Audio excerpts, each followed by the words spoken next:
What is going on, ladies and gentlemen? Welcome back to the channel. My name is Paul. This is the Leeds Therapy. Thank you as ever for stopping by. I really do appreciate it, and I hope you are doing well. On the screen, you'll see the QR code for my niece's Race for Life. I know I'm pushing the hell out of this, but it's important to me. If you could, please scan the code, or in the description, there will be a link. So if you can either click on that or scan the QR code and just have a little look for me. If you can give some, you're under no obligation, but if you can do, as I said, that would be greatly appreciated by me and also my niece as well. It's Race for Life, it's for Cancer Research UK, and it is very important. If you can just make sure that you are subscribed, your notifications are turned on, that you are liking and hyping the video, commenting. If you're listening to the audio version of this, just slap a like on either one of them for me. It'll either be on Spotify or on Apple Podcast as well, so just give those a like for me as well. I would, again, as I say, massively appreciate that. So, today, we're going to have a chat about a few bits and pieces. We're going to talk about defenders that we should potentially be looking at. But just before we get into that side of things, I wanted to just speak on, again, the Pascal Struijk situation, because obviously there's further information that's come out. Zinni Boswell mentioned it earlier on today, and that the valuation for him wasn't the 20 million that we thought. It's 15 million plus 3 million in add-ons, so it's 18 million overall. And I can see that people are upset by that or annoyed by that. And do you know what? I get it. I do. I genuinely do. But there's a couple of things that I would say about that, is that he was going into the final year of his contract. We couldn't risk losing him for free 12 months down the line. We also couldn't risk the chance of him signing a pre-contract agreement with whoever in 6 months' time as well. You've also got to think that we put a renewed offer under his nose for him to have a look at, and his representatives were clear, and they have been clear probably since before he got married, that he was looking at another challenge and looking at moving away from Leeds United. You've got to remember, he's been at Leeds for 8.5 years, everything that goes with it as well. You know, I hear the argument with regards to how much Brighton sold is it Van Hecker for, the 52 million that they sold him for, but again, he's a full Dutch international, and his currently levels above where Pascal is. You've also got to factor in as well, if you want to just throw in something else just to try and be sensible about it, is he went from Crystal Palace to Man City for 20 million in the January. Again, year left on his contract. You wanted to go. It's those types of things. So you've got to think about that. The player doesn't want to sign a contract. You've got to let him go. And you've got to do it as quickly as possible and not run the risk of, and I know people say, well, why didn't we get into a bidding war? But the problem is you try to get into a bidding war, and then 3 or 4 months down the line, he's not been sold. You become desperate, and we fall into a melee situation again because we haven't sold the player. So it's, whilst I understand the frustration and I get why people are saying they've had our pants down a little bit, what I will say is just remember the circumstances that go with it. It isn't sometimes as clear cut as somebody's had our pants down, or we haven't done the right things and the recruitment company have done the wrong side of stuff. What I would say in this is that I think the recruitment company were the recruitment team were probably very, very conscious of the fact that certain situations that we've been in where we've not offloaded players where we've had an opportunity to, with Jack Harrison, Awoba, those types of players who don't want to be here anymore. The funny thing is, as I've mentioned this to Jer, we're going to end up with Woba back as one of our left-sided, left-footed centre-backs, aren't we? I can just see that happening now, hilariously. That would be Leeds. That would be typical Leeds, and then everybody would be have a right to be pissed off with that. Anyways, I digress. So, usual thing. Let me just pop straight into it now. And this is 4 defenders that I think we should be looking at. So what I'm considering here is just doing a little bit of a deep dive into 4 centre-backs who've all been linked either directly or indirectly with Leeds as we prepare for another massive Premier League season. So today we are looking at Osama Diomande, Ladislav Krejci, Diogo Leite, hope I pronounced that right, I know I haven't, and Nico Elvedi as well. I know I completely poo-pooed that, but just bear with me. There is reasoning and method to my madness with that one. So, in the first instance, we will have a look at Diomande. Diomande is probably the player that gets Leeds fans the most excited. He definitely gets me excited. The sporting defender, he's only 22 years old. He's already regarded as one of the best, excuse me, young centre-backs in European football. Transfer market currently values him at around 42 million euros. Although Sporting would almost certainly, bear with me, clear my throat, Sporting would almost certainly demand significantly more if they were to sell him. Physically, he's a monster. He's quick. He's powerful. He's dominant in the air. But what separates him from a lot of young defenders is how comfortable he is on the ball.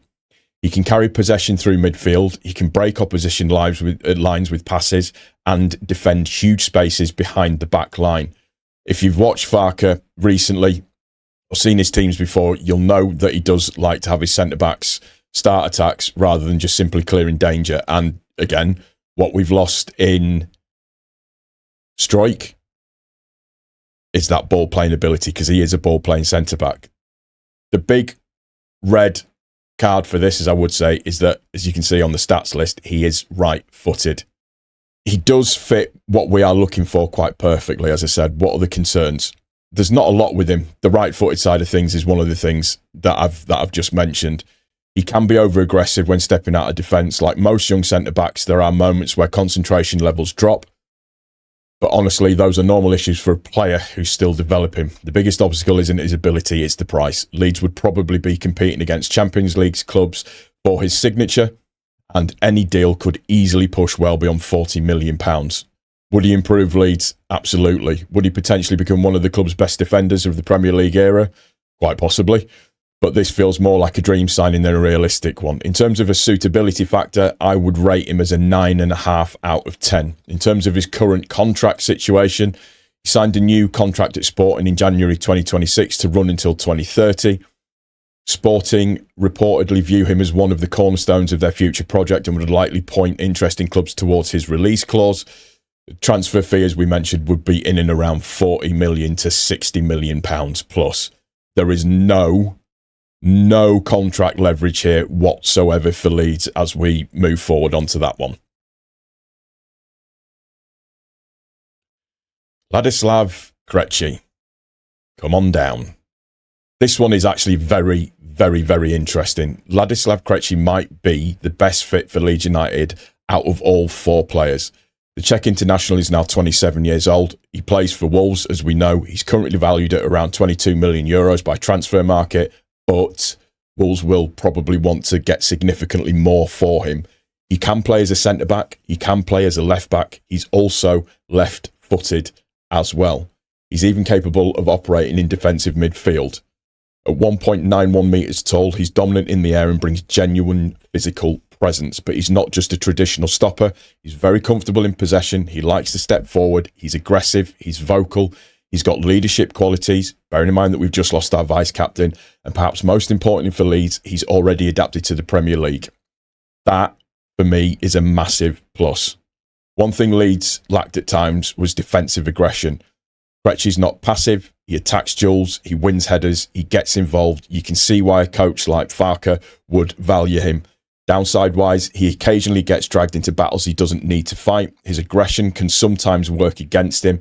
And while he's mobile, he isn't blessed with elite recovery pace. Still, if Leeds want somebody entering the prime years of their career who can immediately strengthen the team while still having resale value, Krejci makes a lot of sense. In terms of his suitability rating for Leeds, he's a 9 out of 10. Contract-wise, Wolves aren't under any pressure to sell. Literally, weird contract thing between him and where he came from. He was loaned with an obligation to buy. They've now done the obligation to buy thing, so it's a little bit weird. He is entering the prime years of his career, Premier League proven, and he is versatile. The contract leverage that we have on this is low, but we would probably need to pay close to market value if we were to get anywhere near him at all. Next, Diogo Leite, however you want to pronounce it. I keep getting this wrong. I know you'll all come back to me in the comments. So Diogo, he's probably the most sensible transfer on the list out of all four of these guys. He's 27 years old. He's left-footed and has built a reputation as one of the Bundesliga's most reliable defenders during his time with Union Berlin. He's exactly the type of player recruitment teams love. He's experienced, he's consistent, low maintenance, and importantly, potentially available at a very reasonable price. When you watch Diogo play, the first thing you'll notice is his positioning. He's rarely caught out. He reads situations early. He doesn't rely on explosive athleticism because he's usually already standing in the right place. He's also strong in the air and comfortable playing out from the back, and left-footed as well. The concern for us, pretty straightforward. Premier League football can expose defenders physically. Diogo isn't slow, but he's not somebody who's going to win many foot races against elite Premier League forwards. If Leeds are planning to defend very high up the pitch every week, there could be situations where he gets exposed. That said, if Leeds are looking for value, reliability and experience, Diogo is probably one of the safest options available. He may not be the exciting signing, he may not generate huge headlines, but he could quietly become one of the smartest pieces of business Leeds make this summer. His suitability is in and around an 8 out of 10. From a contract point of view, his Union Berlin contract expired on the 30th of June 2026, so we will be looking at a free transfer. Union officially confirmed his departure after failing to agree a new deal. Contract leverage, we've got maximum leverage with this. We'd only need to agree personal terms and a signing on package for him. So from a financial viability point of view, he then does seem to make some sense on that basis. Finally, the one that I poo-pooed, Nico Elvedi. The Swiss international, he's now 29 years old and he's spent over a decade developing into one of the Bundesliga's most dependable centre-back at Borussia Mönchengladbach. Transfer market currently valuing him at approximately €8 million. That valuation reflects two things. Firstly, his age, as we said, he's 29. And secondly, the fact that he's entering into the latter stages of his prime. Don't let that fool you though. He remains a very high-level defender. What stands out immediately is his football intelligence. His positioning is excellent. His anticipation is excellent. His passing is excellent. He's one of those defenders who seem to make the game look easy because he's always one step ahead. Leeds would be getting leadership. They'd be getting experience. They'd be getting somebody who's played hundreds of matches at a top European level. The obvious question is whether Leeds should invest in a player approaching 30 when they could instead buy someone younger. That's the fair debate on Elvedi. Obviously, there is conflicting reports. We got told, or from what we researched, local journalists had said that nothing or no money had gone in for him whatsoever at all, but there's conflicting reports on that saying that we have actually looked at him. But if survival's a priority, Elvedi might actually be the safest option of all four players. Sometimes fans get obsessed with potential, and managers often prefer certainty. And Elvedi offers certainty. You know what you are getting. A reliable defender who can come into the team tomorrow and improve it. From a suitability point of view, he's currently rated at 8.5 out of 10. Current contract situation, his contract is set to expire in 2027, so he's going into the final year of his contract. Mönchengladbach face the risk of losing him for nothing next year, so the contract leverage on him is actually high. So this is why he potentially could become one of the most attractive options because his contract length is so short overall. So when you jump into the final sort of sections of it, when you want to go into, and this might come across as maybe slightly controversial given some of the comments that I've had in some of the videos that I've done or some of the stuff that I've put online, if I was to put these four into a list of where I would rank them as probability-wise, Ousmane Diomande would be the best player on the list, but he's by far the most difficult and expensive deal to do. Elvedi's experienced, available at a potentially discounted fee because of his contract status, I should say, so that puts him at 3. Diogo, free transfer, significantly increases his attractiveness, and he's also left-footed. So the 3 and the 4 positions in here are both right-footed, by the way. For me, the number one in terms of ranking, and the one that makes most sense, is Ladislav Krejci. Best balance of age, ability, versatility, and resale value. And again, he's left-footed. So of these 4 defenders, just to close this off, we've looked at Diogo, we've looked at Elvedi, stand out as the most financially realistic options for us, but Lecce's contract situation and relatively modest valuation could make him excellent value for money. Elvedi's experience and the fact that he's entering the final year of his deal could allow us to negotiate a reasonable fee. Krejci feels like the ideal football fit for Farke's system. As we mentioned, at 27, he's entering his prime. He offers versatility across multiple positions, has already proven himself in the Premier League, and possesses the technical and physical qualities that would suit Leeds perfectly. Then, finally, we come to Diomande. He's the dream signing, isn't he, in terms of his age profile and what he's about. The sporting defender is arguably the most talented player on the list, combining elite athleticism, ball-playing ability, and enormous long-term potential. However, several years remaining on his contract and a transfer fee likely to exceed Leeds' usual spending levels, he would represent an ambitious statement signing rather than a realistic expectation for us. So, looking at all of that, I just wanted, like I said, I wanted to put together just a little bit of a list. I do feel that Krejci is the most viable or the most obvious in terms of immediate replacement fit, and that is just based off of, and again, I do mention this, when we played Wolves at Ellen Road last season, for me, he was one of their, and there wasn't many, one of their standout players.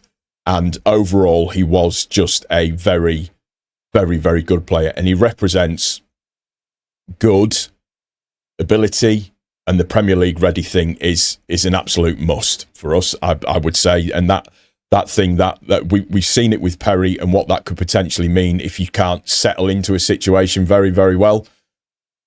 It's just, I'd like to see him at Leeds, I think. And he would be, if I was to, in terms of list-wise, I'd put him at the top. And if you want to, and I know I always say don't do it, but from a rumour mill point of view, the floating around story, and it's not corroborated by anybody other than it just being a rumour, by the way, so don't take this as read.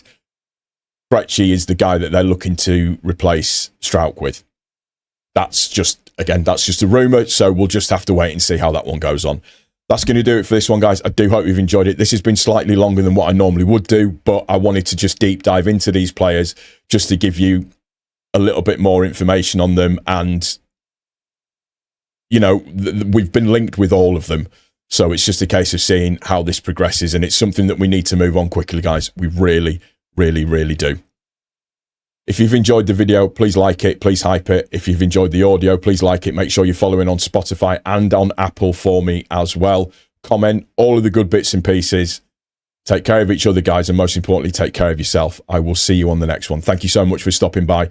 And if you've sat to the end of this video, you're an absolute legend, and I love you. Take care of each other. Most importantly, take care of yourself. I'll see you soon. Take it easy. Cheers.